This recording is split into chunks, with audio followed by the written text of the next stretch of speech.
A direct threat to America. That's how President Biden described extreme Republicans in his primetime speech in Philadelphia last night. Well, this comes just days after he insulted millions of Trump supporters, accusing them of being semi-fascists. Brody Carter brings us the full report. Donald Trump and the MAGA Republicans represent an extremism that threatens the very foundations of our republic.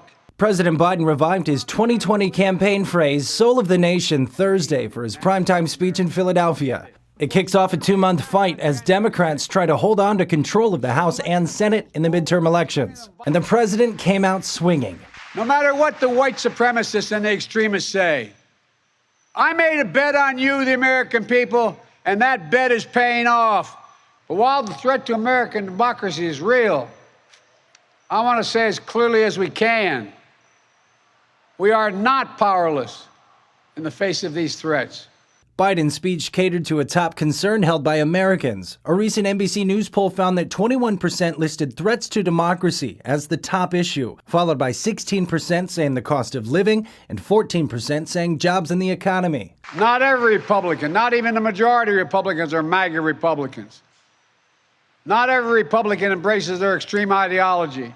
The speech came just over 2 months before the midterm elections. Biden's approval ratings have rebounded, but still remain low in the 42% range. Republicans have been favored to take back the House of Representatives, and although Democrats have gained some momentum recently, the GOP still seems to hold the advantage. Republicans criticizing Biden's attacks. The first lines out of his mouth should be to apologize for slandering tens of millions of Americans as fascists.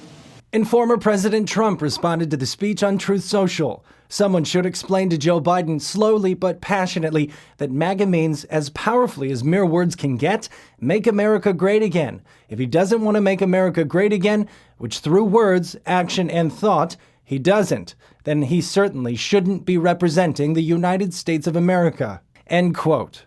Brody Carter, CBN News. All right, well, CBN News chief political analyst David Brody is with us now from Washington. David, with speeches like this, can the president really claim he's trying to unite the country?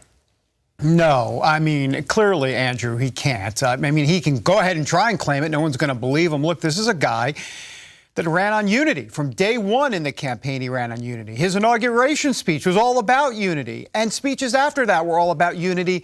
And then he goes ahead and, how do I say this, disses tens of millions of Americans, patriotic Americans that are not white supremacists, that are not kooks, that believe in some of the principles that Donald Trump is fighting for, whether it be pro-life, religious freedom, go on.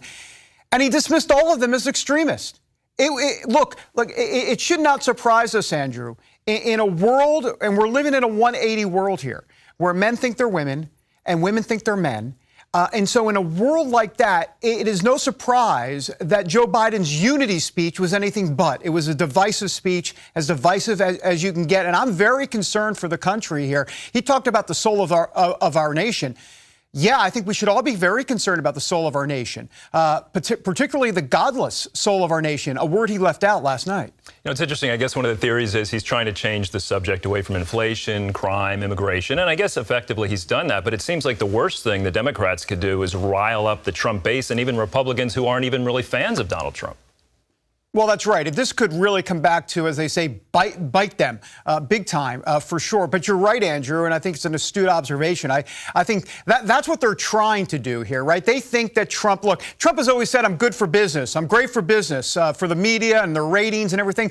Well, the Democrats kind of believe that, too. They believe that Trump is good for their business, their political business, their electoral business, if you will. They think that putting Trump front and center is going to somehow, some way, sway some moderates, sway some independents in the midterms to look at Democrats or give them a second chance. And I got to tell you, I think there's some validity to that. I don't think there's any question about it.